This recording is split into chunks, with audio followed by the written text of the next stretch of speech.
شان حبیب الرحمن صلی اللہ علیہ وآلہ وسلم کی قسط نمبر 96 آج شروع کی جائے گی۔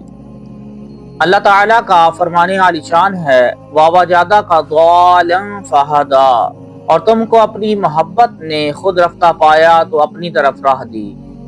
اس سے پہلے والی آیت میں آ چکا ہے کہ أَلَمْ يَجِدْكَ يَتِيمًا فَآوَىٰ، کیا ہم نے آپ کو یتیم نہ پایا پھر آپ کو جگہ دے دی۔ اس کا مطلب ایک تو یہ بیان کیا گیا ہے کہ حضور علیہ السلام کی ولادت پاک سے پہلے آپ کے والد ماجد حضرت عبداللہ رضی اللہ تعالی عنہ وفات پا چکے تھے اور پھر آپ کی پرورش کے لیے ابو طالب ذمہ دار بنے۔ دوسرے معنی یہ ہے کہ آپ کو در یتیم یعنی بیش قیمت موتی پایا تو آپ کو اپنے قرب میں جگہ عنایت فرما دی، کیونکہ قیمتی موتی پاس ہی رکھا جاتا ہے۔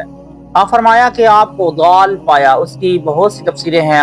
ضال کے معنی گمراہ تو ہو سکتے ہی نہیں، کیوں دیکھو ہماری کتاب قہر کبریاء پر منکرین عصمت انبیاء، اس کے بعد چند معنی کیے گئے ہیں۔ ایک تو یہ کہ آپ کو اس درجہ سے ترقی دے کر سلوک دیا، اس سے معلوم ہوا کہ جذبہ سے سلوک افضل ہے۔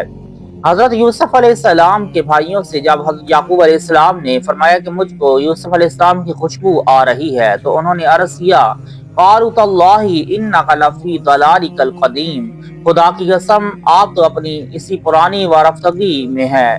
یا یہ معنی گمراہی نہیں ہو سکتے بلکہ محبت اور از خود رفتہ وہی معنی یہاں بھی ہے۔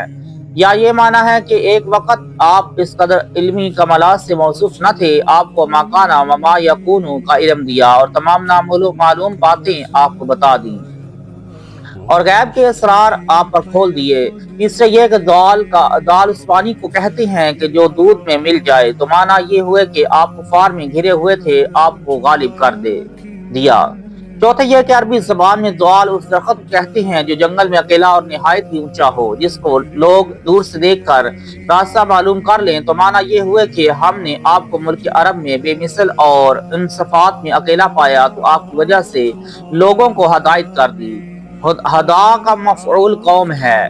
پانچویں یہ کہ ایک بار بچپن شریف میں حضور علیہ السلام حضرت حلیمہ دائی سے گم ہو گئی۔ بہت محنت اور مشقت کے بعد ابو جہل نے آپ کو پایا اور عبد المطلب تک پہنچایا، تو معنی یہ ہوئے کہ ہم نے آپ کو لڑکپن شریف میں گما ہوا پایا تو لوگوں کو آپ تک پہنچنے کی راہ دکھا دی۔ چھٹے معنی یہ ہے کہ ہم نے آپ کو گمراہوں میں پایا، یعنی جس قوم میں آپ نے پرورش پائی ان میں اب تک کسی کو بھی نبوت کا نور نہ پہنچا تھا، اس قوم میں آپ کو ہدایت پر رکھا، ورنہ بے علم قوم میں عالم کس طرح ہو، یعنی اگر ہم آپ کو معصوم پیدا نہ فرماتے اور ہدایت پر رہتے۔ ساتویں معنی یہ ہے کہ شب معراج میں آپ کو اپنی صفتوں سے ناواقف پایا تو آپ کو اپنی ان صفتوں سے خبردار کر دیا تاکہ ہماری بارگاہ میں آ کر ان سے ہماری حمد کریں۔